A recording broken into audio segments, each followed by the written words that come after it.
வெளிநாட்டு தலைவர்களுக்கு சிரியா இராணுவத்தில் பதவிகள். அமெரிக்கா, பிரான்ஸ் நாடுகள் எதிர்ப்பு. ஆக்ஷேபங்களை புறந்தள்ளிய சிரியா அரசு. சிரியாவில் ஆசாத்தை விரட்டியடித்து HTS என்ற ஆயுத குழுவின் தலைவர் அஹ்மத் அல் ஷாரா என்பவர் தலைமையில் புதிய அரசு அமைந்துள்ளது. இந்த அரசுடன் அமெரிக்கா உள்ளிட்ட மேற்கத்திய நாடுகள் நட்பு பாராட்டி வருகின்றன. இந்த நிலையில் சிரியாவின் புதிய இராணுவத்தில் பல வெளிநாட்டு ஆயுத குழுக்களின் தலைவர்களுக்கு இராணுவ தளபதி பதவிகள் வழங்கப்பட்டுள்ளன. குறிப்பாக சபிதீன் என்பவர் தஜிகிஸ்தான் நாட்டு அரசால் தீவிரவாதியாக அறிவிக்கப்பட்டவர்.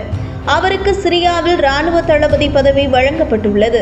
இதேபோல் சீன உய்கூர் போராளிகள், ஜோர்தான், எகிப்து நாடுகளால் தீவிரவாதிகளாக அறிவிக்கப்பட்ட பல முக்கிய புள்ளிகளுக்கு இராணுவ தளபதி பதவிகள் வழங்கப்பட்டுள்ளன. இதற்கு குறிப்பிட்ட நாடுகள் எதிர்ப்பு தெரிவித்துள்ள நிலையில் சிரியாவின் புதிய அரசு இந்த ஆக்ஷேபங்களை புறக்கணிப்பதாக அறிவித்துள்ளது. குறிப்பிட்ட ஆயுத குழுக்களின் தலைவர்கள் ஆசாத் அரசை விரட்டுவதற்காக சிரியா மண்ணில் 10 ஆண்டுகளுக்கு மேல் போரிட்டவர்கள் என்றும் அதனால் அவர்களை தற்போது கைவிட முடியாது என அறிவித்துள்ளது.